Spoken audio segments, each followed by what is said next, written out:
This is James Turk. I'm a director of the Gold Money Foundation, and it's my pleasure to be here this morning with Bruno Bandelet, who for many years has been an influential voice in the precious metals market. You know, Bruno, I've never said this to you before, but back when I was in Abu Dhabi in the 1980s, I used to speak to the Swiss banks, and more often than not, they would always start by telling me what you were thinking and what was going on in the gold market. I'd like to talk to you today a little bit about the gold market. A lot's happened since we met each other in Spain a couple of years ago. Price of gold has gone up. Problems with the euro have become more apparent. The sovereign debt crisis. Let's start with the euro and the sovereign debt crisis. What are your thoughts? Well,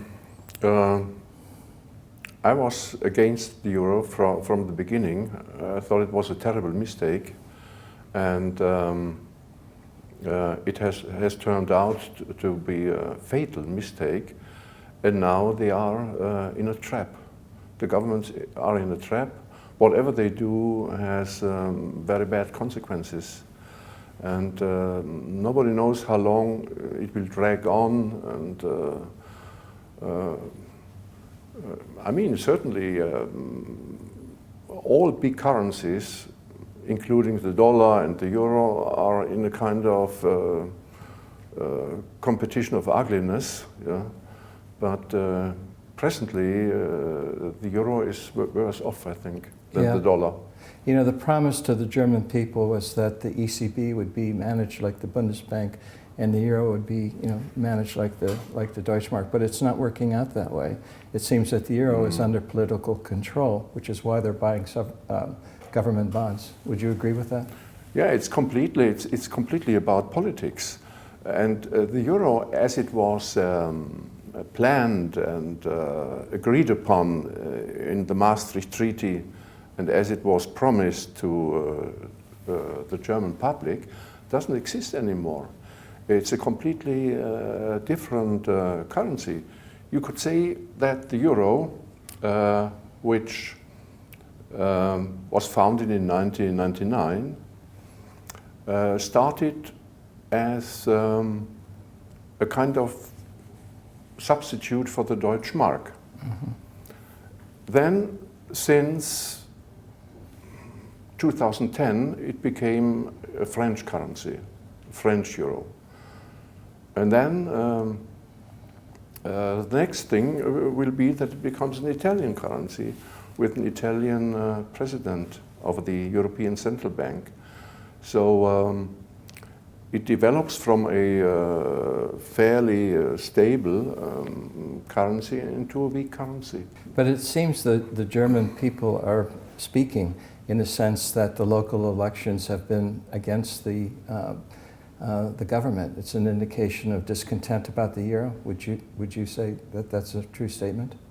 Yes and no. I mean, people don't trust the euro anymore, and they are really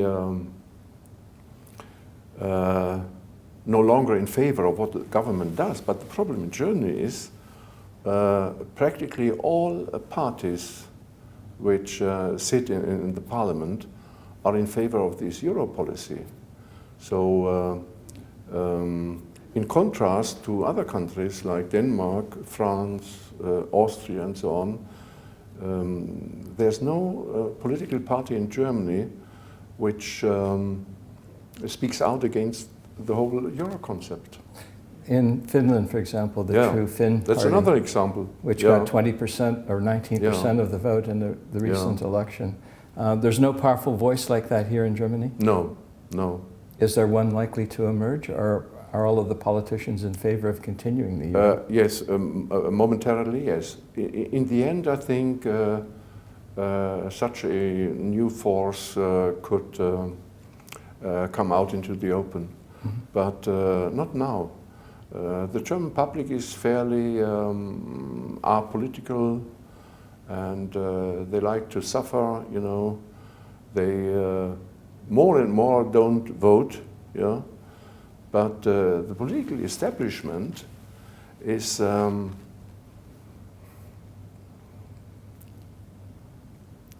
very stubborn, they have their concept, and it's European ideology, it's integration, it's unification, and no, the whole thing, it's a political decision just to keep the euro afloat. And I suspect they will go on like this for as long as they can. But at some point, we are still a democracy, and at some point, it's enough. Yeah. And then the whole thing breaks apart, probably. Yeah. You say that less and less Germans are voting. Is that apathy because of lack of interest, or is it just content because the German economy is doing very well compared to other economies in Europe? It's not really lack of interest, but it's a lack of alternatives. Whom do you vote for? I see. When all leading parties are in the same boat, you have no alternative. But here we have the gold price up almost again near record highs in terms of the euro. And we've seen in Gold Money, for example, a huge interest in Northern Europe, not just Germany, but Northern Europe, in gold and silver as alternatives to the euro. Is that likely to continue, given the problems with the euro at the moment? Yes, I think so. I mean, looking at the world market for gold, Germany is not really decisive. It's not the biggest market, of course. It's more or less an Asian market. But instead of voting for a non-existing anti-euro party, investors buy gold. That's true. But it's still a fairly small minority. It's not yet a mass movement. I remember in the 70s and up to 1980, there was much more gold buying in Germany. You could buy a Krügerrand at all these bank counters. It was no problem. Today it's not easy to buy gold in Germany. Most banks don't have anything. Yeah, you have to order. They want your address, and it takes days till you get your money. But the interest is there.